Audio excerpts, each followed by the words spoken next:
बिस्मिल्लाहिर्रहमानिर्रहीम। अस्सलाम वालेकुम डियर स्टूडेंट्स, उम्मीद है आप सब लोग खैरियत से होंगे। लास्ट टाइम हमने जो है ना टॉपिक जो कवर किया था वो था प्रिंसिपल्स और टेक्निक्स ऑफ क्रिस्टलाइजेशन। क्रिस्टलाइजेशन में कौन कौन सी टेक्निक्स यूज़ की जाती हैं उसको हमने स्टार्ट किया था।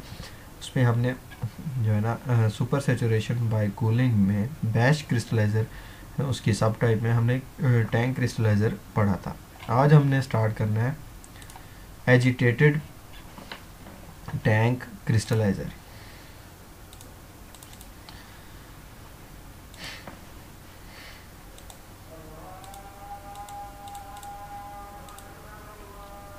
जी, तो आज का हमारा टॉपिक है एजिटेटेड टैंक क्रिस्टलाइज़र।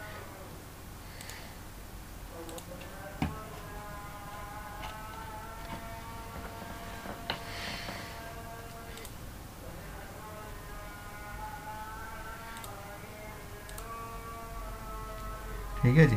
इसमें जो है ना अब एक एजिटेटर लगा होता है। एजिटेटर मुसलसल रोटेट करता रहता है जिसकी वजह से इसकी प्रॉपर एजिटेशन रहती है। इसमें अब कौन कौन सी चीज़ें हैं, पहले नंबर पे इस जो हमने कंस्ट्रक्शन में याद रखनी है वो है ये कि ये जो टैंक है स्टील का बना होता है। इसमें मसनूई ठंडक पैदा करने के लिए जिस तरह ये कूलिंग वाटर आपको दिखाया जा रहा है इस तरह कोई भी ठंडा सॉल्वेंट यूज़ किया जाता है। इसके बाद इसके अंदर कॉइल्स लगी होती हैं, ये कॉइल्स आप लोगों को नज़र आ रही हैं। और आखिरी चीज़ हमारे पास जो है इसके अंदर एक एजिटेटर लगा होता है, मिक्सर लगा होता है। कंस्ट्रक्शन में ये चीज़ है। प्रोपेलर जो है ये जो है इसके ऊपर एक पंखा नुमा ये पत्रियाँ लगी होती हैं या ब्लेड्स भी इनको कहते हैं, ये घूमती हैं और इसके अंदर प्रॉपर मिक्सिंग होती है। अब इसके बात करते हैं इसकी वर्किंग के हवाले से। अब ये जो हमारा टैंक है इसके अंदर हमने पहले वो फीड जो है ना एंटर की होती है, उसके बाद इसको क्लोज़ कर देते हैं। यहाँ से ठंडा पानी इन करते हैं, इन करने के बाद ये कॉइल में से होता हुआ आउट हो जाता है। कॉइल क्यों लगाई हुई है? कॉइल में से ये जो ठंडा पानी जब जाता है तो इसके इर्द गिर्द जो है हमारा मिक्सचर वो हीट ट्रांसफ़र होती है, वो ठंडा हो जाता है। प्रोपेलर या एजिटेटर क्यों लगाया हुआ है? इसका मकसद ये है कि प्रॉपर जो पूरे टैंक में टेम्परेचर है वो एक ही रहे और जो हीट ट्रांसफ़र है वो ज़्यादा हो, ज़्यादा से ज़्यादा हो, जल्दी हो।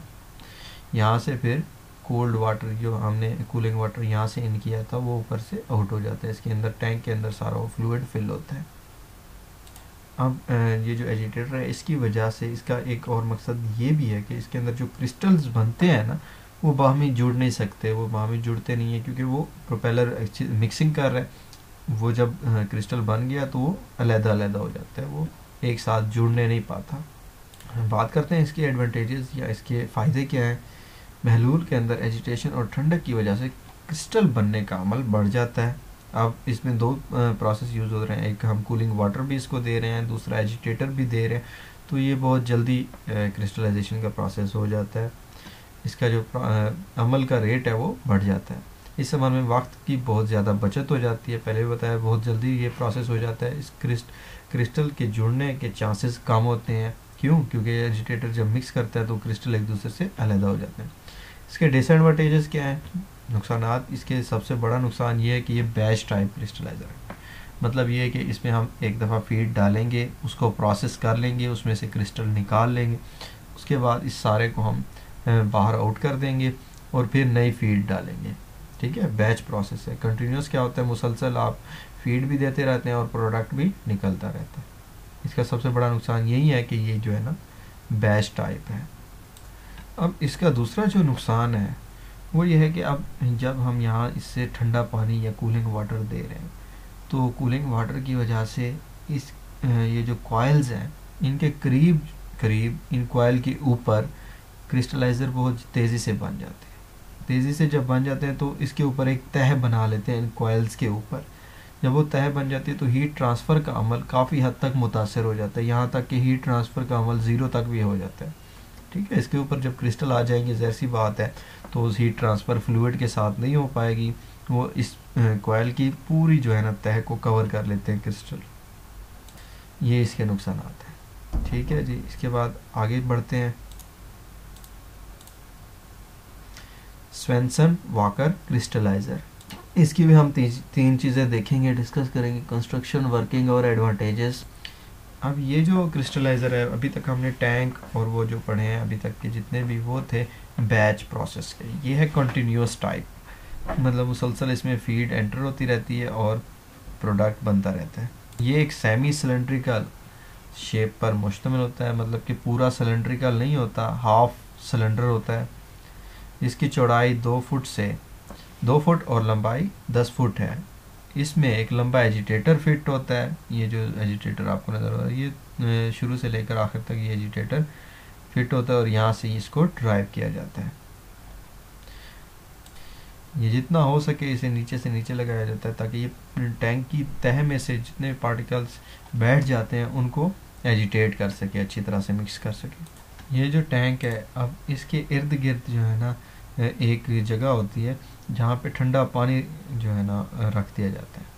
ठंडा पानी क्या करता है, इसको अच्छी तरह से ठंडा करने में मदद देता है। टैंक में अब 2 तहें होती हैं, एक तो ये है ना कि ये सेंटर में यहाँ पे तो हम फ्लूइड डालेंगे जहाँ पे एजिटेशन हो रही है, इस फ्लूइड के साथ ही इस जगह पे ऐसा समझ लो हमारा कूलिंग वाटर होता है, ठंडा पानी होता है जो कि इस सारे टैंक में क्रिस्टल बनने में मदद देता है, इसको जल्दी ठंडा कर देता है।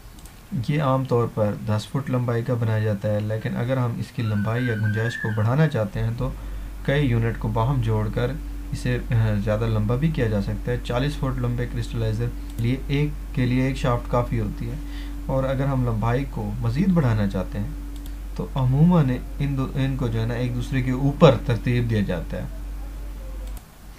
अब जो है ना इसके ऊपर जब एक और क्रिस्टलाइज़र होगा उसका जब ओवरफ्लो होगा वो इस क्रिस्टलाइज़र में आएगा, यहाँ से फिर इसको फाइनल प्रोडक्ट की शक्ल में निकाल दिया जाता है। अब इसकी वर्किंग के हवाले से देखते हैं। इसकी जो वर्किंग के हवाले से अगर हम बात करें तो इसमें जो हमारा महलूल है उसको एक सिरे से दाखिल किया जाता है, यहाँ से भी दाखिल कर सकते हैं, लास्ट सिरे से भी दाखिल कर सकते हैं। फिर इसके जो इसके इर्द गिर्द है वो जैकेट में पानी होता है, एक खला जैकेट वही खला होती है, उसमें पानी भर दिया जाता है। पानी जब भर देते हैं वो मुसलसल पानी एंटर भी होता रहता है और एग्जिट भी, मुसलसल वो पानी जो है ना इसको ठंडा करता रहता है। जो एजिटेटर है इसको 7 आरपीएम पे, आरपीएम मतलब रेवोल्यूशंस पर मिनट घुमाया जाता है, स्पीड पे घुमाया जाता है। एजिटेटर का काम अब इसमें सिर्फ ये नहीं होता कि महलूल को ठंडा करे, बल्कि इसके अंदर जो क्रिस्टल्स बनते हैं उनको ठंडी जगह पर जमा करने से रोकता है। जिस तरह एजिटेटेड बैच क्रिस्टलाइज़र में हमने देखा था कि जो कॉइल्स थी उन पे क्रिस्टल्स बन जाते थे और वो प्रोसेस को सीज़ कर देते थे, रोक देते थे। लेकिन इसमें क्या होता है, एजिटेटर अच्छी तरह मिक्स करता है और वो जो क्रिस्टल बन जाते हैं सतह पे, ठंडी सतह पे, उनको हटा देता है ताकि दूसरे क्रिस्टल उस जगह पे बन जाए। और इस तरह जब ये रोटेट करता है तो जो हमारे क्रिस्टल या कलमें बनती हैं वो एक ही साइज़ की बनती हैं। ये नहीं होता कोई बड़ी बन जाए और कोई छोटी, क्योंकि ये मुसलसल रोटेट कर रहा है। इसके जो आखिरी सिरा होता है उस पर एक आउटलेट पॉइंट होता है जहाँ से क्रिस्टल्स को बाहर निकाल लिया जाता है। उस आउटलेट में से जो हमारे क्रिस्टल्स हैं और जो हमारा लिक्विड हमने डाला था उन सबको एक साथ ही निकाल दिया जाता है और एक दूसरे टैंक में जमा कर दिया जाता है। वहाँ से इनको सेंट्रीफ्यूज यूनिट में ले जाया जाता है जहाँ पर कलमों को अलहदा कर लिया जाता है। ठीक है, यहाँ पे ठीक है हम ठंडा कर लेते हैं सारा कुछ, लेकिन वो जो प्रोडक्ट निकलता है उसको फिर हम अलहदा निकाल के फिर उसको सेंट्रीफ्यूज में जाके सेपरेट करते हैं। अब बात करते हैं इसकी एडवांटेजेस की। एडवांटेजेस के हवाले से ये है कि इसमें मेहनत कम लगती है, जगह कम इस्तेमाल होती है, मटेरियल ज़ाय नहीं होता, वक्त कम लगता है, मुनासिब साइज़ की कलमें आसानी से हासिल की जा सकती हैं, इसकी गुंजाइश को काफ़ी हद तक बढ़ाया जा सकता है। ये एक मुसलसल काम करने वाला क्रिस्टलाइज़र है।